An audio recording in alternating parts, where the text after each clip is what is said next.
ছাত্রদল, যুবদল এবং স্বেচ্ছাসেবক দল সহ অন্যান্য নেতৃবৃন্দকে আমি আমার পক্ষ থেকে তথা পুরোনো উপজেলা বিএনপির পক্ষ থেকে জানাই দক্ষিণ শুভেচ্ছা ও সংগ্রামী সালাম। আসসালামু আলাইকুম।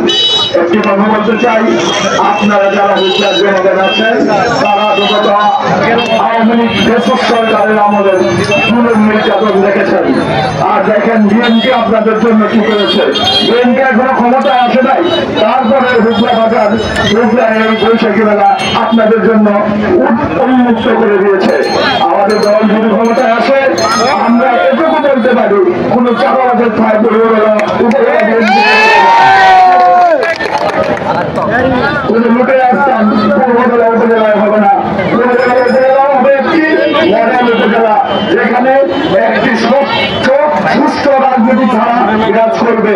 এখানে চাঁদাবাজি চলবে না, এখানে সন্ত্রাসী চলবে না।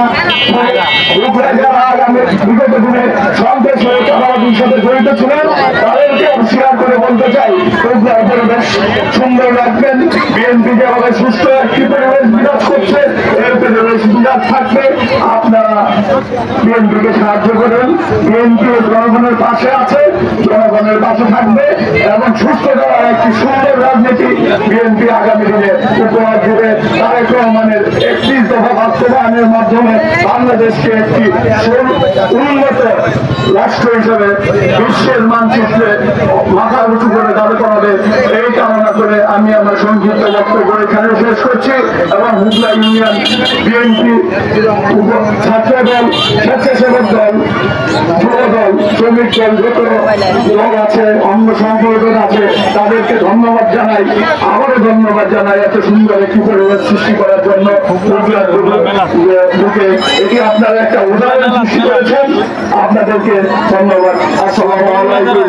শহীদ জিয়া মোহাম্মদ খালেদা জিয়া জিন্দাবাদ, আগামী রাষ্ট্রনায়ক তারেক রহমান জিন্দাবাদ। আসসালামু আলাইকুম।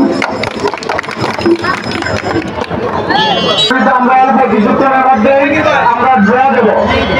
আমাদের মাঝে উপস্থিত আমাদের বন্ধু সাজু আহমদ লিমন তারা উপস্থিত, তাদের উপস্থিতিতে আমরা আজকে লটারি ড্র করবো। যার টিকিট এখনো যদি কেউ ইচ্ছুক হন আপনারা, আপনাদেরকে 10 মিনিট সময় দেওয়া হচ্ছে। 10 মিনিটের মধ্যে আপনারা টিকিট সংগ্রহ করতে পারেন। আমরা 10 মিনিট পরে আজকের লটারি ড্র করবো। আজকের লটারির প্রথম পুরস্কার একটি আকর্ষণীয় মোবাইল, একটি আকর্ষণীয় মোবাইল। যারা লটারি কেটেছেন তারা আমাদের মঞ্চের কাছাকাছি চলে আসুন। আমরা কিছুক্ষণের মধ্যে ড্র করবো।